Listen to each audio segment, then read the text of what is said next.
కాంగ్రెస్ హయాంలో రాజ్యాంగం దుర్వినియోగం 6 దశాబ్దాల్లో 75 సార్లు సవరణలు నెహ్రూ నుంచి రాజీవ్ వరకు భిన్నత్వంలో ఏకత్వం భావన అర్థం చేసుకోవడం లేదు దేశాన్ని జైలుగా మార్చి పౌర హక్కులను కాలరాశారు లోక్సభలో ప్రధాని నరేంద్ర మోడీ గారు చెప్పినవన్నీ నిజాలే ఇది ఒక్కటి తప్పించి భిన్నత్వంలో ఏకత్వం భావన అర్థం చేసుకోవడం లేదు కాంగ్రెస్ అంటాను అసలు మీకు అర్థమైందా భిన్నత్వంలో ఏకత్వం అంటే ఏంటిది అనేది బీజేపీకి భిన్నత్వంలో ఏకత్వం అంటే ఏంటిది ఎన్ని రకాల అలవాట్లు ఉన్నా ఎన్ని రకాల ఆచారాలు ఉన్నా ఎన్ని రకాల పండుగలు ఉన్నా నువ్వు భారతీయుడివి నేను భారతీయుని నువ్వు ఇండియన్వి నేను ఇండియన్ని అనేది ఏకత్వం ఇప్పుడు తెలంగాణ ఆచారానికి ఆంధ్రప్రదేశ్ ఆచారానికి భిన్నం ఉంటుంది కానీ తెలంగాణ ఆంధ్రప్రదేశ్ మన ఇద్దరం తెలుగులమే అనేది ఒక ఏకత్వమైన భావన గుజరాత్ ఆచారాలకు తెలంగాణ ఆచారాలకు తెలంగాణ పండుగలకు గుజరాత్ పండుగలకు తేడా ఉంటుంది లేదా కాశ్మీర్ పండుగలకు గుజరాత్ పండుగలకు తేడా ఉంటుంది లేదా ఉత్తరప్రదేశ్ పండుగలకు గుజరాత్ పండుగలకు తేడా ఉంటుంది గుజరాత్లోని కట్టుబొట్టు లేదా ఉత్తరప్రదేశ్లోని కట్టుబొట్టు లేదా గుజరాత్లోని తినే తిండి లేదా ఉత్తరప్రదేశ్లో తినే తిండి తేడా ఉంటుంది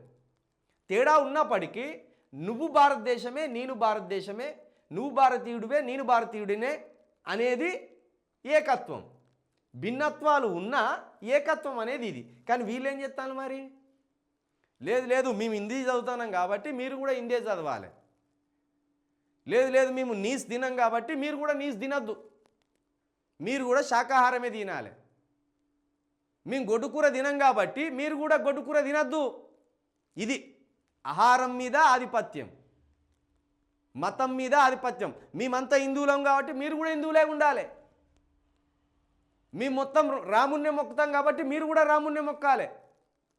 మేము జై శ్రీరామ్ అంటాం కాబట్టి మీరు కూడా జై శ్రీరామ్ అనాలి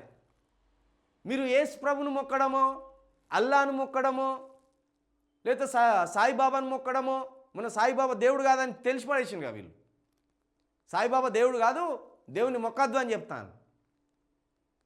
కొన్ని కోట్ల మంది సాయిబాబా అంటే మన దగ్గర పడిసత్తారు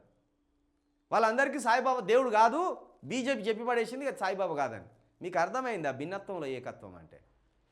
ఎవరికి ఇష్టం వచ్చిన దేవుణ్ణి వాళ్ళు మొక్కుతారు కానీ మనం అందరం భారతీయులం అనే భావంతో ఉండాలి ఎవరికి నచ్చిన మతంలో వాళ్ళు ఉంటారు కానీ మనం అందరం భారతీయులం అనే భావంతో ఉండాలి ఎవరికి నచ్చిన ఫుడ్ వాళ్ళు తింటారు కానీ మనమంతా భారతీయులం అనే భావంతో ఉండాలి ఎవరికి నచ్చిన బట్టలు వాళ్ళు వేసుకుంటారు కానీ మనమంతా భారతీయులం అనే భావనలో ఉండాలి అది భిన్నత్వంలో ఏకత్వం అంటే అది బీజేపీకి అర్థమైందా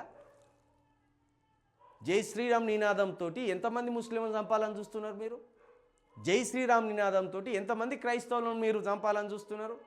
జై శ్రీరామ్ నినాదంతో ఎంతమంది సిక్కుల మీద మీరు అసమానత ప్రదర్శిస్తున్నారు ఇదంతా భిన్నత్వంలో ఏకత్వానికి సాక్ష్యమా ఇది సరైందేనా ఇది ఇక మిగతా నువ్వు చెప్పింది ఇది నిజమే 6 దశాబ్దాలలో కాంగ్రెస్ 75 సార్లు సవరణ చేసింది అంటారు అసలు రాజ్యాంగాన్ని చంపిపడేయాలని కూడా ఆలోచన చేసింది కాంగ్రెస్